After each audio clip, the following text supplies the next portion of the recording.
HAROP, and it has a range of about 1,000 kilometers. It can hover for 6 hours on the target. Hover का मतलब है कि it can check the target for 6 hours, and when it is whenever it is suitable for the commander, it can destroy that particular aircraft on a particular target. It can take out the radar sites, it can take out the strategic installations, your missiles, your missile carrying vehicles, armed depots, bunkers, for example, your command and control vehicles in the battlefield. So HAROP is the advanced version of Harpy missile. Harpy missile had a range of about 500 kilometers, and this particular missile has a range of about 1,000 kilometers, and it can carry about 15 kg of warhead, which is destructive. So such type of capabilities are really threatening the security of Pakistan. Just look at the accuracy of this particular aircraft in this video. So you will analyze that how accurate is this particular drone. This is also unmanned drone, and it can take out targets on field, on maritime area, maritime domain, or any other targets. In this domain, India is getting this particular drone from Israel, and in the same line, India is also working with Israel to get spy satellites. Now, spy satellites are very important. It keeps 24/7 check on the enemy. This particular satellite, Risat-2 satellite, which India got from Israel in 2009, is actually highly sophisticated satellite. It can sneak inside Pakistan for 500 kilometers, and your strategic installations, your troop movement, your deployment, your missile sites, all would be exposed to the your enemy. So it is going to amplify India's surveillance and reconnaissance capabilities, and of course it is going to provide India with information edge. Why? Because in modern warfare, if a country possesses information edge against the enemy, automatically that country is going to win that particular war. So in this regard, India is ahead of Pakistan, and this is going to be a serious threat for Pakistan. So the spy satellites are also very important for India, and with the help of Israel, they are improving a lot. In the naval domain, as I told you before in the previous lecture, India got 3 major commands: Visakhapatnam, Kochi, and Mumbai, and a huge coastline, huge maritime boundary. And to protect that maritime boundary and protect their 90% of their trade, maritime trade, India is coming up with huge naval force. And with that particular naval force, India is going to dominate the Indian Ocean region. They are going to dominate the Arabian Sea and the Bay of Bengal. So by 2022, India is aiming for 3 aircraft carriers, 212 ships, warships by 2027. They are aiming for 458 aircraft by 2027, and of course, many other capabilities which India is going to add. Now, which countries are helping India in this regard? Because we are discussing the strategic alliances of India. In this regard, America, Russia, all these two main powers are working and helping India. For example, Russia initially provided India with their first aircraft carrier, and that particular aircraft carrier, along with other aircraft carriers, Russia is assisting India in that particular regard.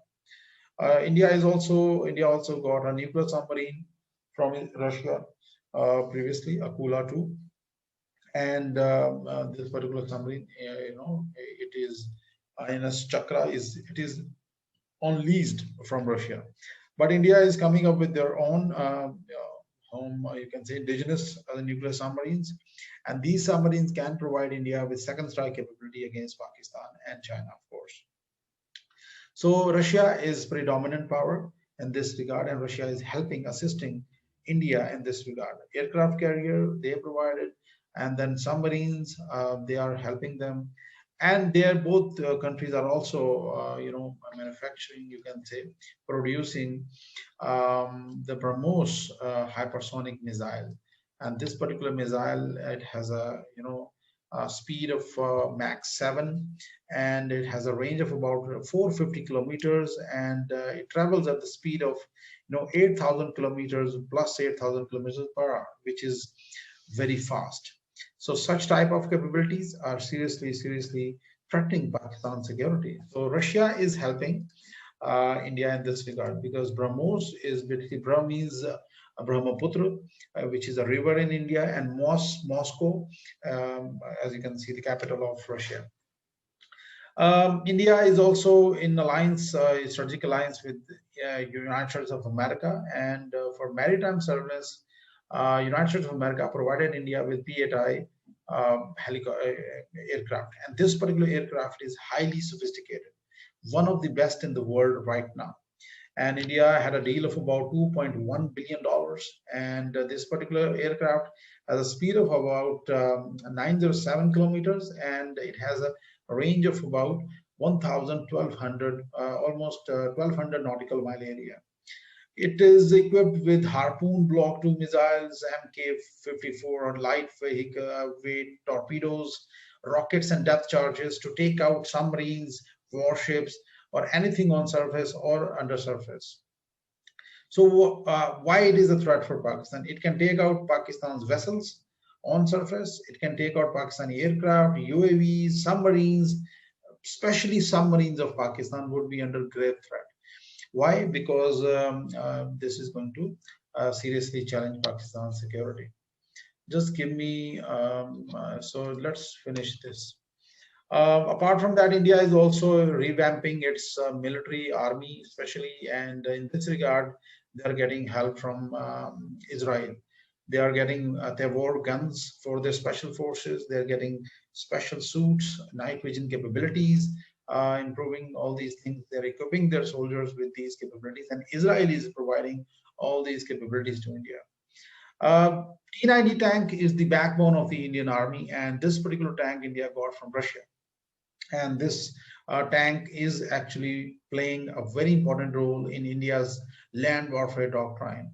So if you analyze right now, India currently possesses about 900 T90 tanks, and they have ordered more these tanks, and probably they are going to join India in this year or previous year. India currently 18 regiments of the, the T90 tanks are there, and these regiments are deployed especially in Punjab and Rajasthan sector. Okay, now if you analyze the Punjab and Rajasthan sector, which means they are deployed against Pakistan, it is not against China. So India is to replace all its aging fleet with 35 T90 tank regiments by 2020, and they are in process because it is a slow process. This particular tank, it possesses the night vision capabilities, thermal imaging, like for example, it can work at night as well, and it has a greater firepower. Anti-tank missiles are also there, which can take out a target at a 4,000-meter distance in 11 seconds, and it has a range of about 550 kilometer and a speed of about 60 kilometer, which means in India-Pakistani context, this is a highly sophisticated system, and it is going to play a very important role in India's land warfare strategy. Another important thing which India got from other countries like Russia and Israel is the air defense system. And the air defense system, S-400, is highly potent air defense system. The missile of S-400 travel at the speed of 17,000 kilometers per hour, which which is highly sophisticated, and no country can evade that. Secondly, it also it can lock 36 targets simultaneously. If any 36 missiles are coming, it can lock these targets, and it can detect incoming missile, aircraft, UAV at a range of about 600 kilometers, and it can take down that particular threat in 400-kilometer range. So such type of capabilities are seriously threatening. Now let's have a 1-minute break, and I will send you the link again, and you can join again because this link is going to die down. Just give me 1 minute. I will send you the link again. Then join, please.